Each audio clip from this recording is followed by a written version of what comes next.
Shalom Bapak Ibu Saudaraku yang terkasih di dalam Tuhan. Kitab Kejadian 1 ayat 3. Berfirmanlah Allah, jadilah terang, lalu terang itu jadi.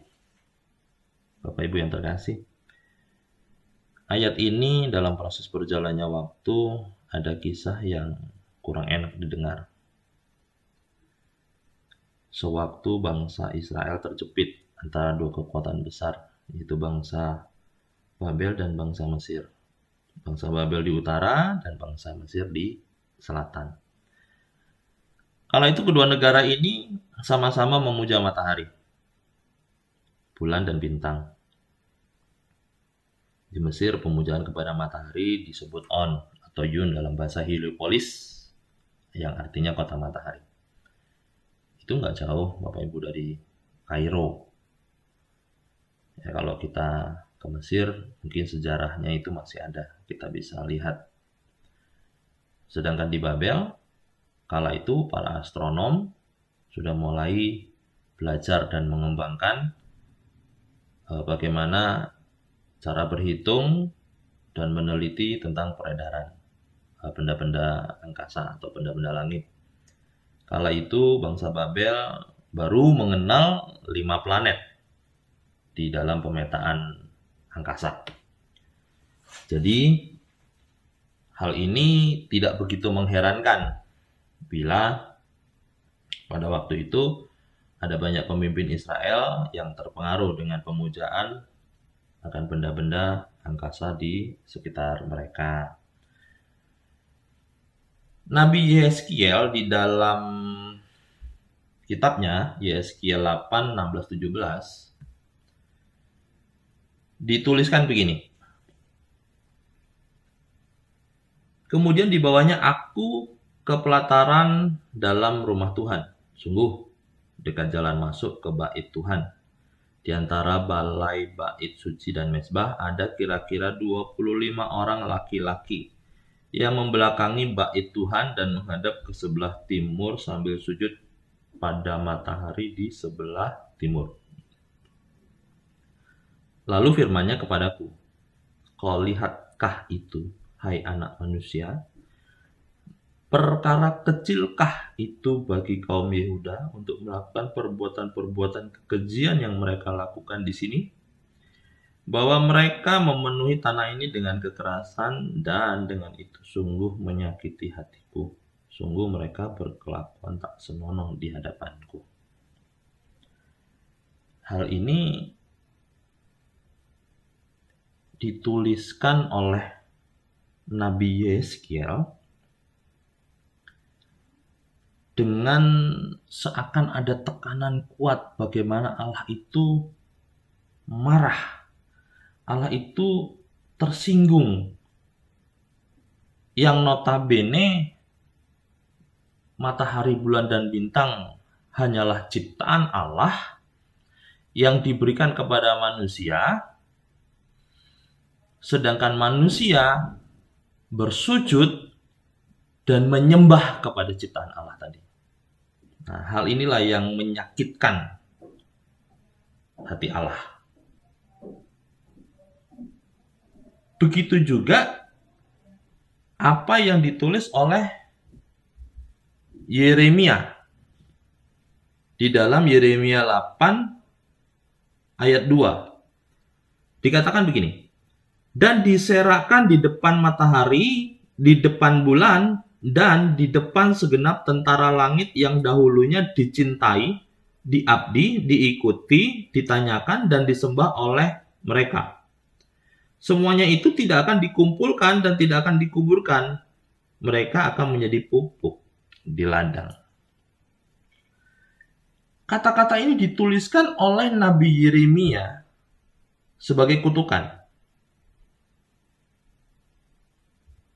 Ya, Nabi Yeremia mengutuk para pemimpin negeri. Bagaimana mereka itu sudah jatuh dari atau jauh dari kebenaran yang hakiki, yang sesungguhnya. Bahwa bulan dan bintang itu ciptaan Allah. Matahari juga ciptaan Allah. Bukan mereka sebagai Sang Pencipta. Itulah kisah yang kurang baik, yang kurang enak didengar, bagaimana para pemimpin jatuh ke dalam pemujaan. Sedangkan di dalam kitab Kejadian 1 itu sudah menjelaskan. Kitab Kejadian 1 ayat 3. Bahwa apa yang difirmankan Allah, jadilah terang. Lalu terang itu jadi. Itulah proses bagaimana matahari diciptakan. Nah, inilah yang kita perlu pahami. Bagaimana Alkitab sudah menyatakan lebih dahulu bahwa itu adalah ciptaan, bukan sebagai produk atau ornamen penyembahan berhala. Akan tetapi orang Mesir dan orang Babel menyembah matahari, bulan, dan bintang. Nah, sejarahnya juga dicatat seperti itu. Nah, ini yang perlu kita pahami. Bagaimana kitab Kejadian itu sudah dituliskan untuk menekan bahwa hal-hal itu akan muncul ke depannya. Yaitu seperti matahari, bulan, dan bintang akan menjadi sebuah produk atau ilah yang disembah.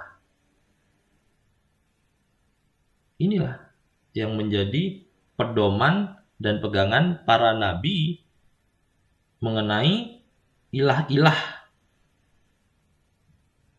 yang membawa kejatuhan bangsa Israel kala itu. Sedangkan kalau kita bandingkan dengan firman dalam Perjanjian Baru, menurut catatan Rasul Paulus, kira-kira Paulus itu mau berkata begini, hati manusia kala itu belum diperbarui, maka itulah kita perlu memberi atau diberikan Perjanjian Baru. Nah, Perjanjian Baru itu jauh daripada yang namanya chaos atau kekacauan zaman purba yang gelap dan dengan kelahiran baru. Bagaimana perintah Allah sebagai Sang Pencipta untuk menjadi terang akan dunia ini. Makanya itulah kenapa anak-anak Tuhan dikatakan oleh garam dunia, sebagai terang dunia.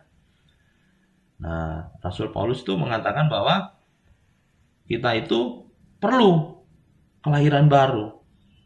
Ya. Jadi dari gelapnya itu akan terbit yang namanya terang. Ya, seperti yang ditulis dalam 2 Korintus 4 ayat 6. Dikatakan begini. 2 Korintus 4 ayat 6 demikian firman Tuhan.